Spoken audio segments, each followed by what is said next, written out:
All right, there's been a lot of conversation surrounding Nike, Caitlin Clark, and Asia Wilson, and a lot of people questioning whether or not Nike's dropped the ball when it comes to releasing her signature shoe this past WNBA season, and is it Nike trying to protect Asia Wilson's feelings, behind the fact that they haven't put Caitlin Clark out there at the forefront yet? Let's dig into that because this is right in my wheelhouse. I've complained about Nike dropping the ball since way back in March when the NCAA tournament was going on. I felt like the PEs that Caitlin Clark is just now getting during this WNBA season, she should have had those then. I made a video. You guys can check it out if you feel like it. What's the reasoning behind it? Is it Asia Wilson and the fact that they feel like she has to go first? I feel like we've all heard about Ethan Strauss or read Ethan Strauss's article at this point. So, that's where all of this conversation is coming from, I believe. I can't question his sources, but I am the guy who made the video at the beginning of the season saying that Caitlin Clark will not have a signature shoe this season. She gets some PEs. And I also said in that video that don't be surprised if somebody else announced their signature shoe with Nike first. So I am that guy. All right. Again, not questioning his sources, but let's say that Asia Wilson is the reason behind Caitlin Clark's signature shoe not being announced or even, out yet. What's the reason that Asia Wilson doesn't have a shoe out yet? You got to tell me that. Because her and Dawn Staley and others have known since well before this season that she was a Nike signature athlete. They announced it earlier this season. We're not going to see a shoe until next year. Victor Wembanyama, he was signed with Nike back when he was in the French Professional League. He came to the league. The draft was in June 2023. We didn't see him in his first PEs until All Star Weekend, February of this year, 2024. Those shoes didn't release until I believe March of this year, and they knew he was coming, right, for a whole year. And he was a professional. He wasn't a college student. The Kobe's. Once it was announced that the Kobe Bryant estate had reconciled with Nike, that was March 2022. We didn't see a new Kobe Bryant shoe hit the streets until August 2023. That's a design they already had. And they released the all white version. All they had to do was upgrade, make it more modern, make it a performance model, a Pro. What took them over a year and a half, to make the same shoe that they had already made before in an all white version? Nike moves slow. So I would say, yes, it could be possible that Asia Wilson's feelings or something that Asia Wilson may have said behind the scenes may be the reason behind Caitlin Clark not having a shoe out yet, but it doesn't explain everything else that I just laid out there. I think the person that we need to be looking at is no other than John Donahoe, the former Nike CEO and president, who's due to step down in 9 days now on October 13th. It's his official day that, of his resignation. He'll be handing the keys back over who used to run Nike, who was the president and CEO.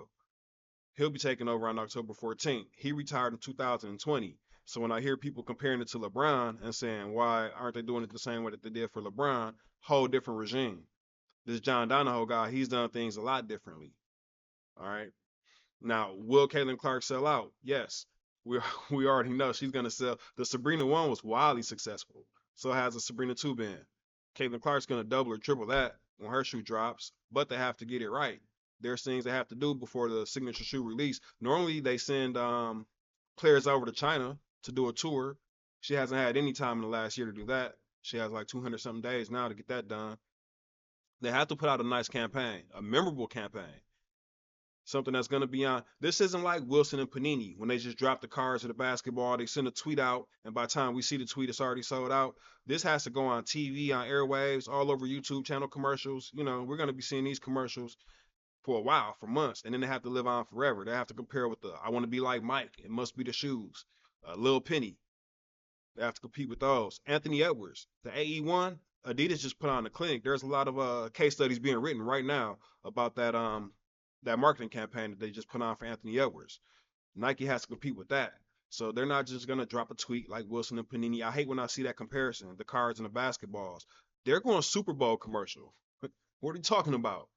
So they have work to do. Caitlin Clark has to go shoot some ads. They have to get celebrities and things in place. This isn't going to be a run of the mill release where we just hear about it and like, oh, here it goes. This is going to be big. And I'm not trying to be a Nike apologist at all because, like I said, John Donahoe got removed by the board for a reason.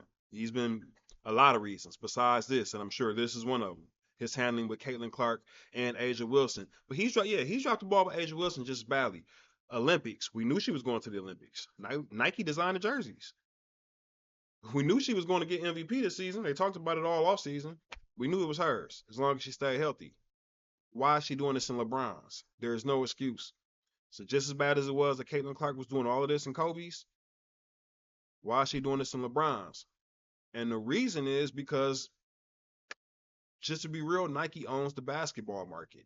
And like I said, the Kobe's just re-released in 2023. Right now, Caitlin Clark's the biggest face of the Kobe brand, wearing those. So, they need somebody to do it besides DeMar DeRozan.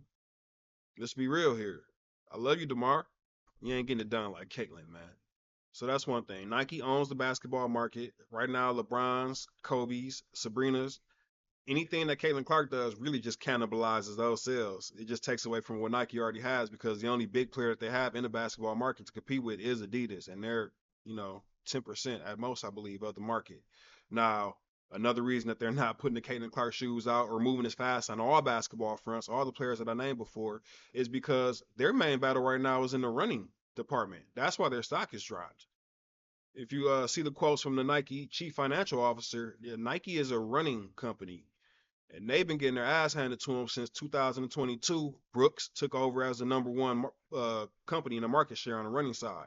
2023, on the casual side, Samba was a shoe of the year, competing directly with the Nike Dunks, which is their top selling shoe. They have other problems right now. Brooks, like I mentioned, On Cloud, Hoka. These are their main competitors right now. Asics, even New Balance. So that's really their biggest problem. So right now, all of their attention is on that battle against these other running brands. They own the basketball market. Anything that Caitlin Clark does, I mean, obviously more sales helps the stock, more revenue helps the company. But what they're fighting for is market share on the running side. Caitlin Clark can't help with that. Caitlin Clark loves to sprint. All she likes to do is sprint. You heard her. You got the quotes, Nike. Can we get the CC sprints? We can compete with Hoka and OnCloud if you give Caitlin Clark some off-court shoes. The moms need something to wear while the kids wear her basketball shoe. You put them in a dual pack. Whatever you know how you like to put the packs together, Nike. Anything. Give us the CC Sprints, some nice off-court shoes that I can wear at the airport. I know I'm tired of wearing Ultra Boost. I've been New Balanced out for a while. You guys been lost me when it comes to airport and casual walk shoes. When it comes to racing shoes, I'm all across the board, Nike included.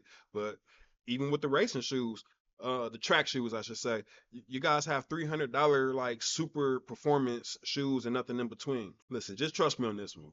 Drop the CC off court trainers, the recovery shoes, the slides, whatever. We need all of those with the nice foam, to compete with Hoka, to compete with those New Balances I've been wearing.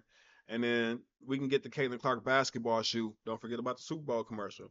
And then get that Caitlin Clark shoe moving in rotation next season. That's all I'm saying. Oh, and another thing, when you do release the Caitlin Clark, I know she loves the Kobe's. We don't need another Kobe clone. We don't need another Kobe clone. We got the Jaws. We have the Sabrinas. We already have Stewie and other people over there at Puma trying to copy the Kobe's. We need Caitlin Clark's shoe to be a little bit innovative. So as long as you take your time and make something better than what you did with that Rookie of the Year shirt, I'll be patient. The sales are going to sell regardless. Listen, get it right. It's more important than getting it fast. That's my opinion at least. But you guys have dropped the ball. There's no reason you didn't have a campaign and a shoe ready a year ago. And that's my 2 cents. Thank you guys for watching. Catch you on the next video. Until then, peace.